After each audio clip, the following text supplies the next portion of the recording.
Good evening and welcome to the midweek edition of Daily News on Crossover Watch. I am Jonathan Ubao. Ahead on the news today, CROSIEC announces timeline for 2023 council polls. Police, SSS begin manhunt for abductor of students in Arthur Jarvis University.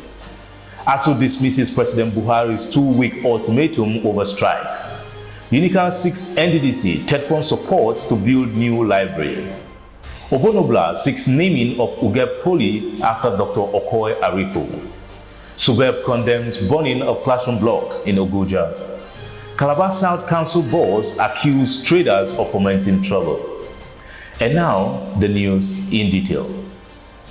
The Cross River State Independent Electoral Commission, CROSIEC, today, in a meeting with political parties, announced critical timelines for the May 24th, 2023 local government elections.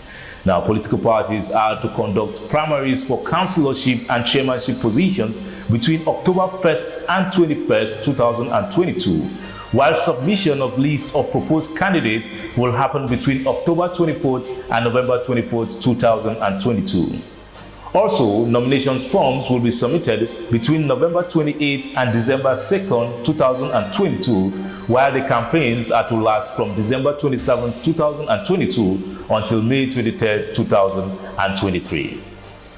Men of the Nigeria Police Force and the country's secret police, the SSS, are currently on a manhunt for the abductors of the students of the Arthur Jarvis University in Akpabuyo local government area of Cross River State, sources in the institution say. Two students unnamed were abducted on Tuesday night while on their way from the canteen to the hostel. One of them escaped after sustaining a knife cut by the assailant and is currently receiving medical attention. And upon receiving the information, the management reached out to the police and the SSS, who mobilized immediately for a manhunt of the perpetrators. Also, the source said, contrary to initial reports, the abductors never fired a shot while perpetrating the act, but may have tampered with the power generator to aid the abduction. We'll bring you more updates on that as events unfold. Now to the ASU strike, the president of the Academic Staff Union of Universities, ASU, Professor Emmanuel Osodeke, has dismissed the order given by President Muhammadu Buhari for the resolution of the strike embarked upon by the union within 2 weeks as a product of misinformation by his advisors.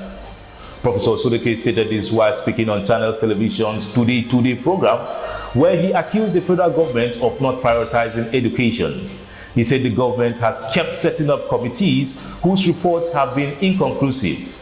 He also noted that strikes will end if the government really paid attention to education and public tertiary institutions were up to standard.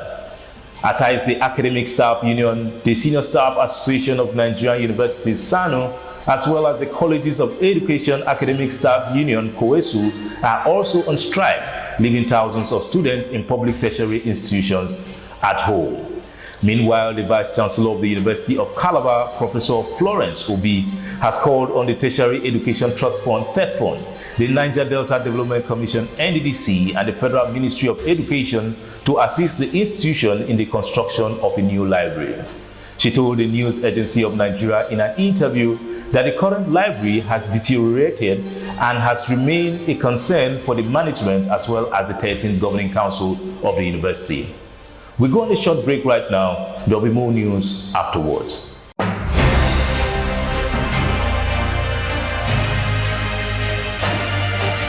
Thank you for staying with us. The former Special Assistant to President Muhammadu Buhari on Prosecution, Chief Okoye Obonobla, has written the President asking him to name the approved Federal Polytechnic Ugeb Cross River State after late Senior Advocate of Nigeria, Dr. Okoye Arikpo.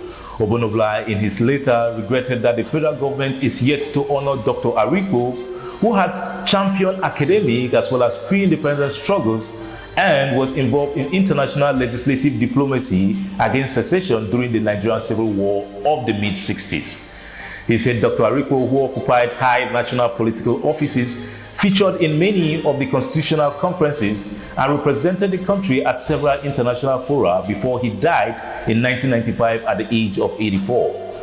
He sought that the institution be named the Okoye Arikpo Federal Polytechnic, Ugeb. The chairman of the Cross River State Universal Basic Education Board, Dr. Stephen Ode, has condemned the burning of a newly constructed 9-classroom block at the St. Joseph Primary School in Bansara, Ogoja local government area. Dr. Ode, in a statement issued in Calabar, lamented that some individuals were setting the state back despite its lean resources and pledged to fish the culprits out. Ode, who wondered why anyone would be involved in such act, also disclosed that there have been cases of vandalism, stolen computers, books and other facilities in some schools across the state, including the one where a man was arrested for stealing roofing sheets in a primary school in Aswebe, Ikom local government area. The chairperson of Calabar South local government area, Mrs. Esther Bassi, has accused members of the Unified Traders Association of fomenting trouble after they protested the high levies and taxes imposed on them by operators licensed by the council. An amateur video of an interview she granted shows Mrs. Bassi denying that the council collects taxes or levies from the traders and accused those who hail from Anambra State of sponsoring arrests in Calabar. The traders are seeking for a reduction in the daily rates collected from them from 750 naira to 420 naira. This is despite the subsisting tax exemption law for low and no income earners currently enforced in Cross River State. Now that's the size of our package today. Visit www.crossriverwatch.com for more news and updates on these and other stories. Like and follow our social media handles also on Facebook, Twitter, Instagram, and YouTube. I am Jonathan Ugbal. Enjoy the rest of your day. See you tomorrow.